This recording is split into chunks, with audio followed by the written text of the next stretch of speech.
আসসালামু আলাইকুম, আপনাদের সবাইকে স্বাগত জানাচ্ছি আমার এই ছাদখোলা স্টুডিও থেকে। আর এই স্টুডিওটা মানে একটা যুক্তি তর্কের একটা জায়গা, যে জায়গায় বসে আমরা সব সময় মানে এই কথা সত্য কথাটা বলার চেষ্টা করি। এই জায়গায় বসে কখনো কারো পা চাটাচাটি চটি চাটাচাটি আমরা এগুলো করি না। এই কথা শুনেছেন কি এই যে মানে ডক্টর ইউনূস, হ্যাঁ কি ডক্টর ইউনূস কি একটা বার্তা দিছে দেখছেন? কি কি তা তো দেবে, তো বার্তা তো দেবে। মাঠের খেলোয়াড় না আমরা। হ্যাঁ, এটা আমিও শুনছি। উনি কি বলছে? উনি বলছে যে আমরা ছোট মাঠের প্লেয়ার না, আমরা দুনিয়ার বড় মাঠের প্লেয়ার। এটা তো অবশ্যই আমাদের গর্বের বিষয়। আমরা বাঙালি হিসেবে গর্বিত যে এরকম একটা রাষ্ট্রপ্রধান যে রাষ্ট্র চালাচ্ছে, সেরকম একটা রাষ্ট্রপ্রধানকে আমরা পাইছি। যে এই কথাটা বলার সাহস লাগে, অ্যাডাম লাগে, যেটা বাংলাদেশ তৈরি হওয়ার পর থেকে কেউ কিন্তু বলতে সাহস পায় না, বলেও না। আর উনি যেটা বলছে এটা বাস্তবে প্রমাণও করে দেখাচ্ছে। সেটা কেন আমার আপা যে ডায়লগ গুলো দিয়েছে তা কি কম বাস্তবায়ন হয়েছে? তোমার আবার ডায়লগ দিয়ে তোমার আপা এখন কোথায় গেছে? শ্বশুর বাড়ি গেছে, মামু বাড়ি। তোমাদের তো খালি এই চাটের কথা, তোমাদের মহি বেড়াতে গেছে। কি আর বেড়াতে গেছে? আকাম উকাম করেছে, এখন তাকে সাধারণ জনগণ দেশ থেকে উৎখাত করে দিচ্ছে। যে সমস্ত আর যাক, আমরা ওই আলোচনায় আসবো না। আমরা আলোচনায় আসবো যে আমাদের আমার আপা বলছে, আমার আপা হলো স্বইচ্ছায় গেছে, আমার আপা স্বইচ্ছায় ছাড়িয়ে দিছে। মানলাম, যাও তোমার আপা স্বইচ্ছায় গেছে, ঠিক আছে। এখন আমি গুরুত্বপূর্ণ আলোচনা করব। যে আলোচনাটা মানে কি বলে যে আমরা ছোট মাঠের প্লেয়ার না, আমরা আন্তর্জাতিক মানের প্লেয়ার। কত বড় একটা কথাটা শুনে তো আমার পরাণটা ভরে গেছে। যে আজকে বাংলাদেশের মতো একটা দেশের রাষ্ট্র পরিচালনার দায়িত্বে যে আছে, সেই কথাটা বলছে। এই লোকটা সারা পৃথিবীর একটা পরিচিত মুখ, সারা পৃথিবীর মানুষ ওনাকে ভালোবাসে। পৃথিবীর বড় বড়, তুমি দেখছো আমার আপারে কি কম লোকে চেনে নাকি? তোমার আপারে তুমি খালি তো পাই এনেছো তোমার একা আপা ছাড়া তো তোমরা কিছু চিনবা না। তোমরা একা আপা পাইছো, আর একজনরা আর এক আপা পাইছে। আপা বাদ দেখুন ভাইয়ার দেশ, আপার দিন শেষ, এখন ভাইয়ার বাংলাদেশ। এই বাংলাদেশে এখন একটা পুরুষ প্রধানমন্ত্রী দরকার। যে এই যে দেখছো এই যে ডক্টর ইউনূস সাহেব, উনি মানে কি কথাটা বলছে যে আমরা দুনিয়ার মাঠের প্লেয়ার, আমরা ছোট মাঠের প্লেয়ার না। এটা মানে কি বোঝাইছে? যাকে বলছে সে কিন্তু ঠিকই বুঝিছে, তার ভিতরে ঢুকছে। আমার আপা কি কম খেলোয়াড় না, সারা বাংলাদেশের খেলোয়াড় ছিল আমার আপা। ওই কোয়ানে তোমার আপা তো ছিল, ওই যে তোমার আপার দলের কিছু লোক ছিল, তারা কয় খেলা হবে করে দেশের নিজেদের সাথে নিজেরা খেলিছে। আর এই যে উনি যে বলছে যে আমরা দুনিয়ার মাঠের মানে আন্তর্জাতিক মানের খেলোয়াড়, উনি কিন্তু তোমার এই মানে খেলতেছে, যেটা যাকে সাথে খেলতেছে তারা ঠিকই বুঝতেছে। দেখো না, এই যে কয়েকদিন আগে জাতিসংঘের মহাসচিব আসছে। এখন পৃথিবীর বড় বড় নেতারা আমাদের বাংলাদেশে আসে। এটা দেখে কিছু কিছু মানুষের ভিতরে জলে। যে তুলসী কাবাড নামে একটা মহিলা আছে, যে মার্কিন গোয়েন্দা সংস্থার পরিচালক। সে ওই মানে পাশে একটা দেশ আছে, আমি সে দেশের নাম বলবো না। তাকে পড়ানো হয়েছে যে বাংলাদেশে সংখ্যালঘু নির্যাতন হচ্ছে। বাংলাদেশে কোথাও সংখ্যালঘু নির্যাতন হচ্ছে না, তাও নাই, আমার আপা করছে এগুলো। সংখ্যালঘু, হ্যাঁ তোমার আপা ঠিক, এই যে এবার জায়গায় আসছো, পয়েন্টে আসছো, তোমার আপা ঠিকই করিছে। করিডোরে দেখাইছে অন্য মানুষের উপর নখ উঠায়। আমার আপা তো খেলিছে বিদেশিদের সাথে, দেশের মানুষের সাথে তো খেলি না। আমার আপা এর সাথে খেলছে সব বিদেশি লোক। এই যে একটা ভুল কথা বললে, তোমার আপা খেলিছে দেশের মানুষের সাথে।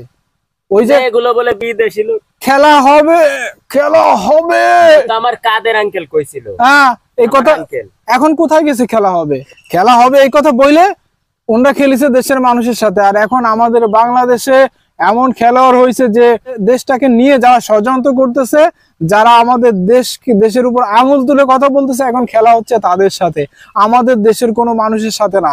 যদি আমাদের তোমার ওই যে তোমার আবার কিছু ভাইয়ারা ছিল, শামিম আঙ্কেল, কাদের আঙ্কেল, তারপরে যে পলক আঙ্কেল, তারপরে হচ্ছে যে স্বরাষ্ট্রমন্ত্রী আসাদুজ্জামান আঙ্কেল, এরা কত খেলা হবে। আমার আঙ্কেল তো এরা আমার আপার তোমার আপা বলে না, ঠিক আছে, কিন্তু এই যে যারা তুমি আপাও বলছে খেলা হবে। হ্যাঁ, তাহলে কাদের সাথে খেলা হয়েছে? দেশের মানুষের সাথে।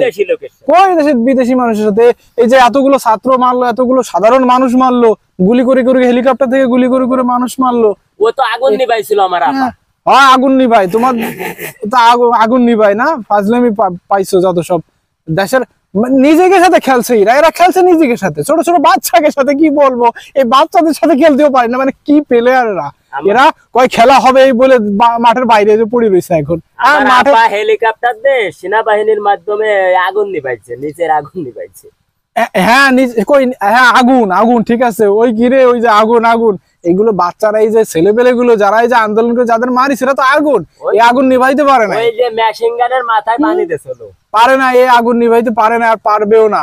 ওই যে আপনারা দেখছেন না আমার আপার যে হেলিকপ্টারে যে র্যাপে মেশিন গান দিয়ে এই যে যেগুলো বার হয়েছিল মাথা দিয়ে, ওইগুলো হলো পানি। হ্যাঁ এগুলো তো পানি, আগুন। এই যে যাদেরকে মারিছে এরা তো আগুন। আসলে এই আগুন নিভাইতে না পারে এখন কোথায় ছিটকে চলে গেছে। মানে খেলা হবে দেশের মানুষের সাথে, না খেলে খেলতে হয় যে আমাদের ডক্টর ইউনূস সাহেব খেলতেছে এখন, এদের মতো খেলতে হয়। যারা আমাদের দেশটাকে নিয়ে মানে নিজেদের মনে করতো যারা, তাদের সাথে এখন খেলা হচ্ছে, এখন তাদের সাথে খেলছে। দেখেন এই খেলা কোথায় যায়। এখন আমরা এনার মতো একটা মানুষকে পাইছি, এটা আমাদেরকে আল্লাহ তাআলা রহমত হিসাবে আমাদেরকে এই মানুষটাকে আমাদের মাঝে দিছে। যেই মানুষটা আসার পরে বহির্বিশ্বের কোন মানুষ আমাদের দিকে আঙুল তুলে কথা বলার সাহস পাচ্ছে না। তুমি দেখছো যে কত বড় বড় নেতারা বাংলাদেশের সাথে এখন যোগাযোগ করতেছে। মানে এর মূল কথা কি জানো, যদি আমরা একটা পুরুষ প্রধানমন্ত্রী পাই, সে জোর গলায় একটা কথা বলতে পারে, আর আমরা আমাদের মানে আমরা জাতি হিসেবে লজ্জিত যে আমরা সব সময় এই মহিলা নেতৃত্ব আমরা মেনে নিই। তাহলে আমরা কি, আমরা হচ্ছে যাক আমি শব্দটা রমজান মাসে বললাম না, আমরা হচ্ছে সেই ধরনের পুরুষ যারা কখনো একটা পুরুষ প্রধানমন্ত্রী আমরা চয়েস করতে পারি না। এখন আমরা এই যে ইউনূস সাহেবকে পাইছি, আমি চাই, এখন তোমাদেরও চাও এটা হতে পারে, তোমরা চাও কিনা জানি না, আমি ব্যক্তিগতভাবে চাই এই লোকটা অনেক দিন থাকুক, এই লোকটা অনেক দিন থাকুক, আমাদের দেশটা পুরোপুরি সংস্কার হোক। কারণ 1971 সালে আমরা কিন্তু স্বাধীনতা পাই, স্বাধীনতার পর থেকে আমাদের দেশে কিন্তু কখনো কোনো সংস্কার হয় নাই। আর সংস্কার যদি হয়ে থাকতো তাহলে মানুষ এইভাবে অন্যায় করতে পারতো না। এইভাবে একটা প্রশাসন, পুলিশ প্রশাসন, মানে সরকারি বাহিনীরাও এক দলের মানে একটা দলের চামচামি করছে, দলের পা চাটছে, পা চাইটে সাধারণ মানুষকে কিভাবে নির্যাতন করছে। তো আমি চাই যে এই 24-এর যে অভ্যুত্থানটা হয়েছে, 24-এর যে বিপ্লবটা হয়েছে, এখন একটা বিপ্লবী সরকার গঠন হয়েছে। আর এই সরকারটা এমনই একটা সরকার, যে সরকার চাইলে কিন্তু অনেক কিছু করার ক্ষমতা রাখে। সবশেষে আমরা দুইজন চাই আমাদের এই সরকার আরো অনেকদিন থাকুক, ইউনূস সরকার অনেকদিন থাকুক, থাইকে আমাদের দেশটাকে ভালো করে সংস্কার করে দিয়ে যাক, যাতে পরবর্তীতে এসে কেউ নিজেদের বাপ দাদার সম্পদ হিসেবে এই দেশটাকে ভক্ষণ যেন করতে না পারে, কেমন যেন লুটপাট না করতে পারে। আমরা স্যালুট করি ডক্টর ইউনূস স্যারকে, আমরা স্যালুট করি।